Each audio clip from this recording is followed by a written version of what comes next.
Talofa lava, I am Monty Betham and welcome to another episode of Once a Warrior. We have our third Tuimavave, Evarn Tuimavave, 105 games for the club. Evarn, welcome, man. Malo se fo Monty, o mai. Malo fo'i. I'm good, thank you. How are you, man? Good, thank you for te lawa. And so what's keeping you busy? Just work, family, you know, just stuff that makes the world go around. 105 games, no doubt there would be a number of moments that you got to shine in that jumper. Let's have a look. Storming run, Tuimavave. There's a step and a half from Tuimavave. Tuimavave, oh what a ball, great ball. Tuimavave with the barge over, and he is too strong, way too strong. Tuimavave, how did he go through there? That is a big shot. Evarn Tuimavave. Tuimavave, he's been on fire tonight.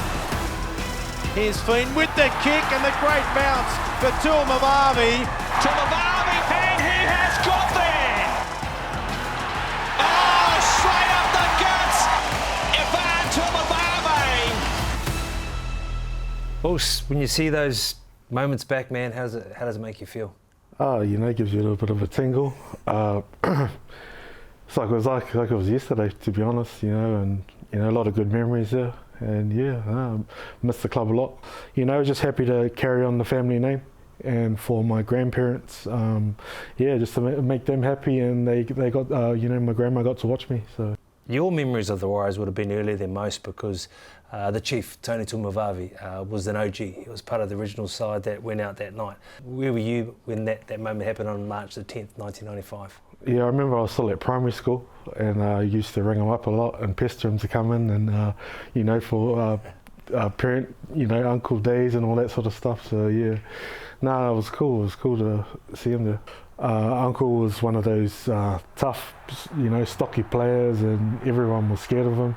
It took him a lot to get to where he got to, and you know, it's once you get there, it's a pretty tough grind to maintain yourself for a long time period. You know, my family's a pretty big league family. I have my uncle Paddy, who played in the Winfield Cup. He played with Wally Lewis over at the Gold Coast. So, you know, it was pretty much the norms. You know, I remember going to the Pacific Cup final and watching my uncle Bucky score the match-winning try. So yeah. I remember going to Carlo Park and watching my dad play. You know, being the ball boy, running up and down and watching him play, but.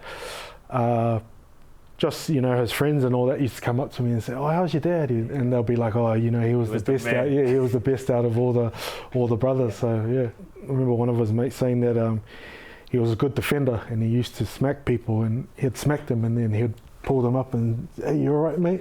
Sort of thing like that. But well, he's not like you. You wouldn't do that. You'd smack them. You look over them. Yeah, that's how you would. Only because I grew up around you. That's why. I got a scholarship to go to King's College to play rugby. And he looked at the contract for the scholarship, and he threw it to my mum. He said, "You're not a rugby player, mate. You're a league player." Like your dad. Yeah. Carlos, I mean, you just missed him playing. What was it like seeing him come through, and you know, you potentially could have played against him. Your final year was his first year in first grade.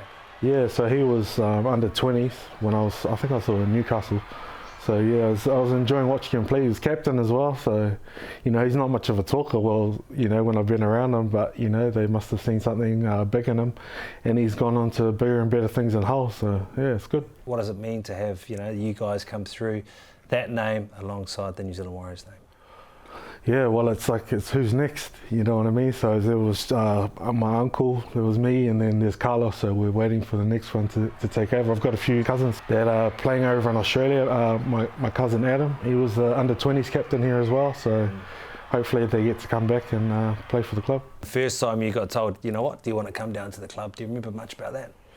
Yeah, I was still in school. I was sort of 50-50, and then Ando sort of said to me, "Well, you know, we'll give you a little bit more extra money so you can come and train full time." And first off I said no, but I was just playing with him. I was like, "Yeah, nah, sweet." Well, he's wanting more money. Yeah, of course. You know, it was always a dream, and of course, you know, it was always a dream to play for the club, and it just so happened that it happened a bit sooner than I expected. You know what I mean?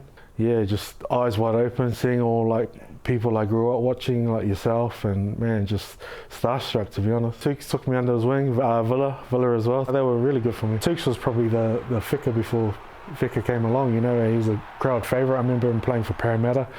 Every time he ran the ball, there was a big out in the thing. But skills, like for a big fella, had good feet, could put on a shot and carry the ball well. He was just had a big heart and welcomed me into the team. Sort of, you know, took me under his wing. We played a lot of golf together. Did you guys go for some feeds together? Did you? That might have been that as well. A few trips to Hansine every now and then.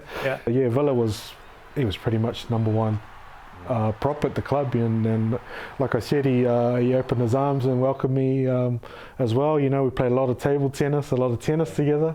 Good mates, and you know, hung out outside the field. Unlike Tukes and Villa, who were very good, skillful props back then, you had a skill set that most props didn't have. I mean, you could have been a six.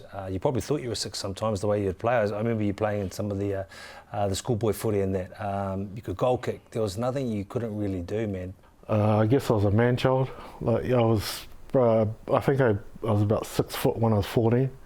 Yeah. So you know, but I love doing all that sort of stuff, kicking and you know, catching and passing and all that sort of stuff. I think that's why Ando had a bit of an infatuation with me at the start there. You know, just all the skills and stuff like that. But I guess I was sort of all trying to deceive the defensive line.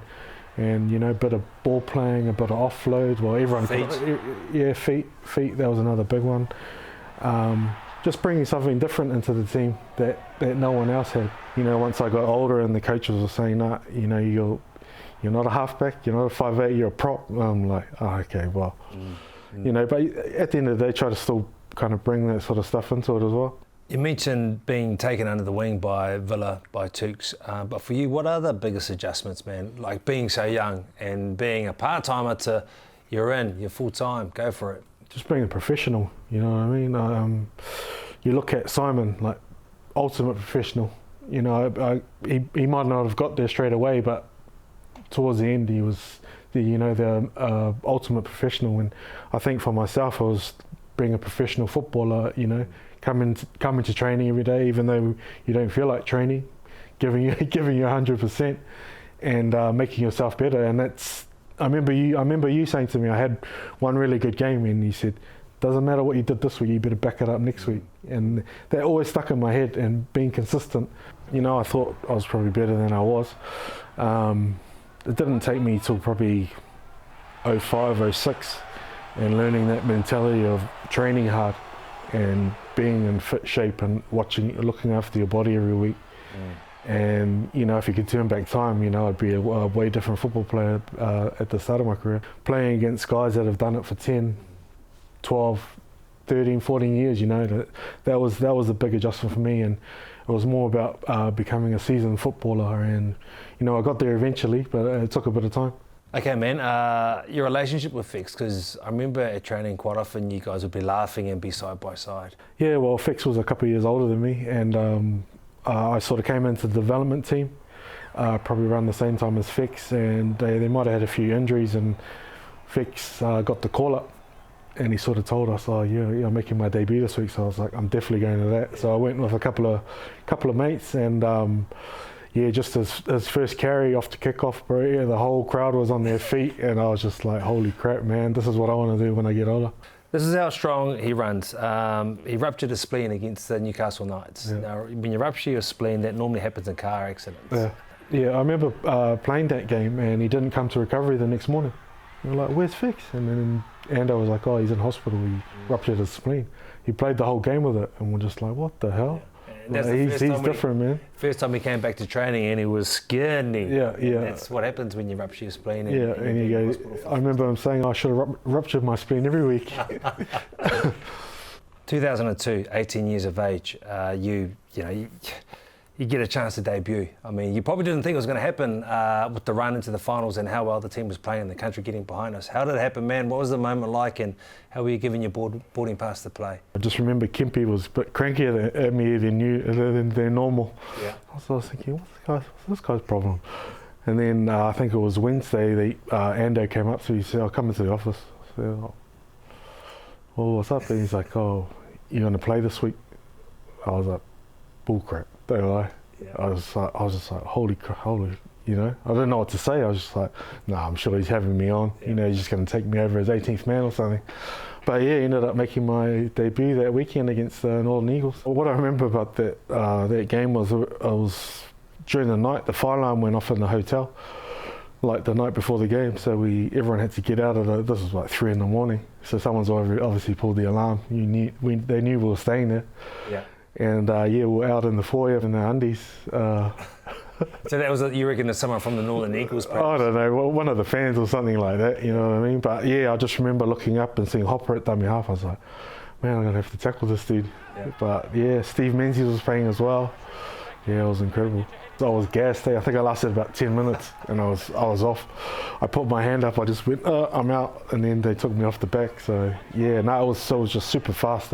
Just the step up from, playing league in New Zealand to making the step playing in Australia is just something just incredible. 2003, you were pretty much there for the first 9 rounds. You were a big part of it. But what happened after that? Because I think I might have done my medial like about 10 rounds in. So I was out for a bit there. I think about 6 weeks.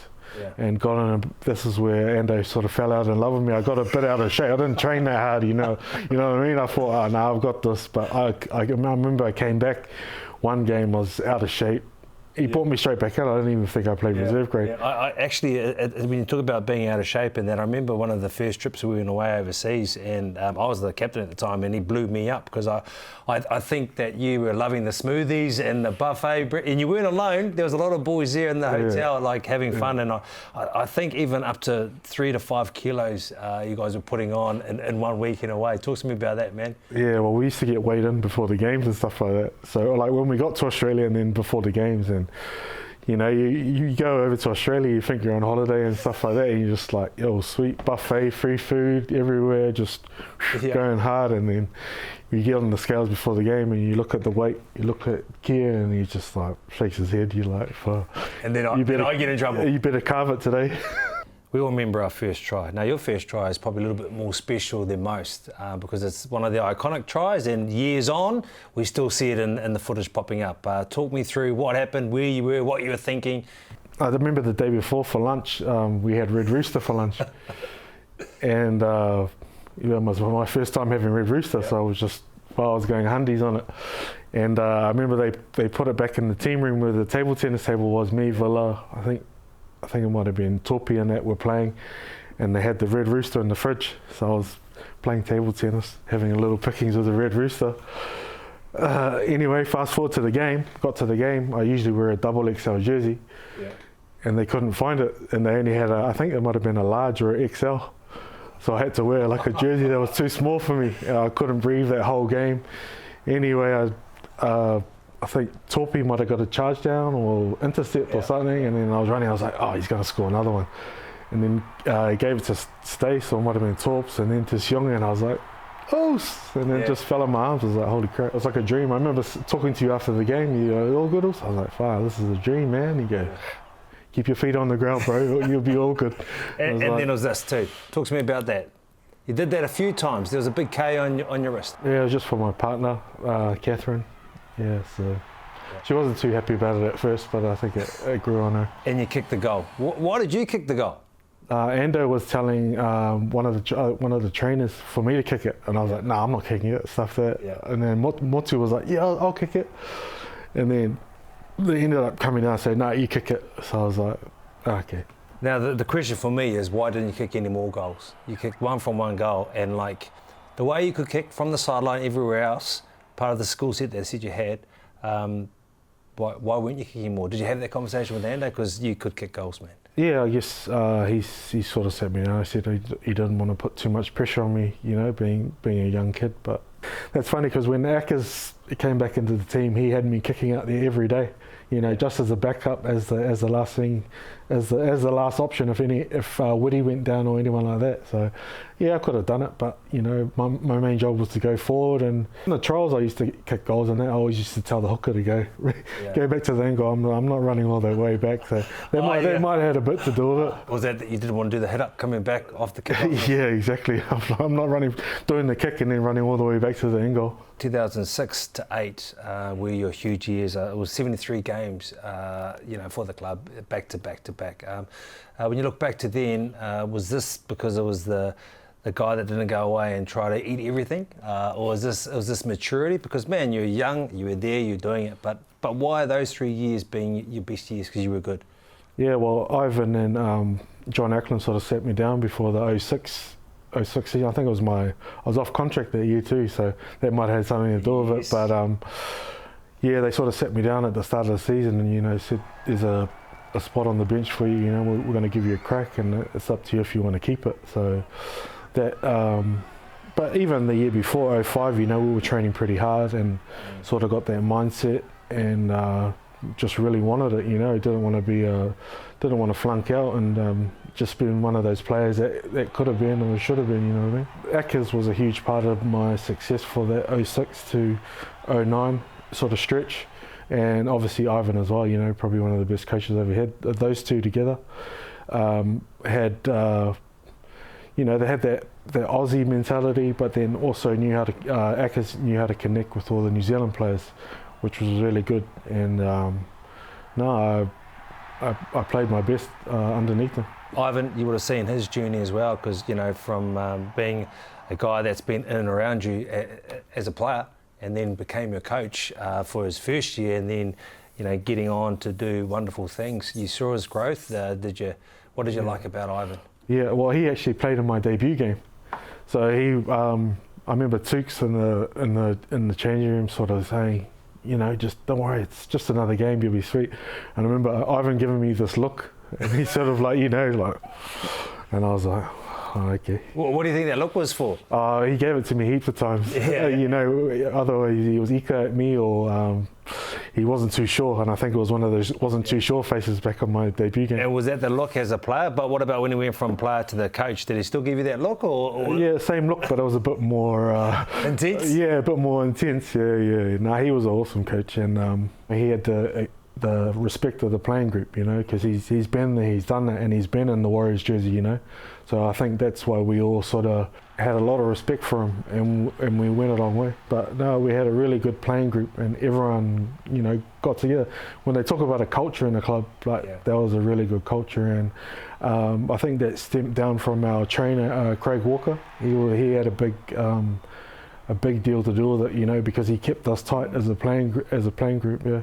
I think we did everything as a team, if we were going out for dinner, everyone would go out for we were like, if you go out, you have certain groups and among the team, but this team, if we're having a feed, everyone will come, we got to order a table for 30 people, you know what I mean? So, and it went from the youngest guy in the team to the oldest person in the team, everyone was the same. And I think that's what built the good culture. Parramatta game at home, Mount Smart Stadium, was a home semi. Yeah. Hometown talent. What were you feeling? What do you remember? The tunnel, the atmosphere, the fans. Man, you could have ran through 10 brick walls that night. It would have mattered. It was a pretty tight game. I think we just lost that one. But it was awesome. I had the whole family there, everyone watching. It was good for the club. Didn't get the results in 2007 at home against Parramatta. You go to Townsville. Once again, you miss out. What do you remember? It's we're going to Townsville. And they were just like, man, it's probably it's going to be 50 degrees there. And we trained, we had our captains run the day before. They'd watered the field down before training, so it was nice and cool. Yeah. And we thought, this is sweet. All good, we got it. And then the next day, hopped off the bus, and bro, the heat just hit us in the face. Just like, holy hell. I remember I tried to run across the field for warm-up, and I was puffing. And I just went, holy hell, man, we're in for a day today. Yeah. And then at the end of the day, we got towed up. It wasn't an easy place to play it because of the conditions, the heat, but also the fans. At times, they were pretty brutal, eh? Did that change much when you were playing? Oh, man, there was some grounds there that you didn't want to go warm up at. Townsville was one, St George, Illawarra down there, Wollongong was another one. They used to yell everything at you, you mother effing sheep shagging. And then trainer would be like, go and have a run, go warm up. I'm like, I'm not running down there. Yeah. Stuff that, you go. Who were the players that you took under your wing, man? I mean, early on, because there was a lot of good players that you've been alongside and you helped, but who are the ones for you that you helped and then later on you love to see them flourish? Probably the Russells and the Sams and, Benny and Sonny. Any, Islander boy that came into the team we always try to look after them as what you guys did when I came into grade. You know, you try to look after them the best you can and point them in the right way. When those guys came into grade, what do you remember of them? The Russell Packers, the Benny Matalinos, the Sam Rapiras. Yeah, well, Ben, he put a shot on one day and was just like, who the hell is that? Like, you know, man, he had a hit that anyone would have been scared of. And when you're doing opposite training, you're like, man, don't run at him, you're going to get whacked. Yeah. But I remember Russell's first game. I think it might have been against Canberra. We had I think Pricey might have been out. Rubes might have been out as well, so it might have been me and Sammy starting. Yeah. And Russell was on the bench, and I just remember saying to Russ, just pace yourself, don't gas out. Yeah. And he came up to me after the game. He goes, "Oh, now I know what you meant." You know, he said, "Oh, so quick." Even though it was pouring down on the rain, you know, it was still quick. But you know, it's cool to see. You know, I had a part of those guys' careers. 2008, another home semi, a blackout once again. What do you remember of that night? Yeah, that was probably one of the best games I've played at Mount Smart in terms of the crowd. It was just, you know, you ran out, the fireworks, and just like a blackout, and you could just see in the Roosters boys' faces that they didn't want to be there. They were ready for Mad Monday. They were just like, oh, nah. And then we ended up tallying them up in the end, so that was good. Where were you when Rubes hits that ball up from the kickoff from the back fence, runs straight into Soliola? I wasn't on the field at that time, but I was running down. I had my drink bottle, and I just heard like this scream. It was like a dead animal, like wailing out, and then, boom, and my drink bottle just went into the crowd. I was just like, so that scream and that, that's Rubes. Yeah, probably yelling out Sparta. Yeah, he used to do that at training every week too. You know. Just talk to us about Rubes at training, because people don't quite understand what it's like. Rubes is old school, and the way he would train would be probably one notch down from for real. Yeah, well, he was a big part of, you know, that 06 to 09 for me, not for me, but for the team as well. And just the way he trained, and just, you know, that, like you said, old school kind of mentality. And he was good for everyone, because he held himself accountable, but not just that, everyone accountable. So, you know, if Rubes is in front of you, you know, you better step up or he's going to run over you, sort of thing. Or if you got the ball, he's going to smack you. Your favourite games? My 100th game against Penrith, like I didn't think I was going to play again that year. Ended up playing, and I remember we went to Golden Point, and Lani kicked the field goal to win. I was behind him, I jumped up, and it hit the crossbar. It bounced off, and then we ended up drawing. But you know, it was better than a loss, I guess. How do you reflect on 105 games for the club and your time at the club in that jumper? Yeah, it means a lot, Mons. You know, you always when you're young, your goal is to play one game, and you get to play one game, and then you're like, oh, well, hopefully I get to make it to 50, and then you get to 50, and you're like, oh, well, hopefully we get to 100. And then to finally get there and then get my Warriors ring for 100 games was pretty much making a grand final for me. It's only been over the last couple of years when I've sort of sat back and really thought about it. Just little things you think, oh, shucks, I remember, you know, when we played at that stadium, or, you know, we played at Suncorp, or, you know, playing a game at home. No, it was a huge honour and a huge privilege to put on the jersey, and you know, end of the day, we're just a caregiver of the jersey, and it's up to the next boys to do everyone else proud. Evarn, once a warrior, always a warrior, mate. I thank you for your service. Over 100 games for the club. That's pretty impressive. Thank you. Thanks for having me. Big fan of the show. I'm Monty Betham. Join me next week for more Once a Warrior. There's a step and a half from Tuimavave. Tuimavave. Oh, what a ball! Great ball! Tuimavave with the barge over, and he is too strong, way too strong. Tuimavave, how did he go through there? That is a big shot. Evarn Tuimavave. Tuimavave, he's been on fire tonight. Here's Finn with the kick and the great bounce for Tuimavave. Tuimavave, and he has got the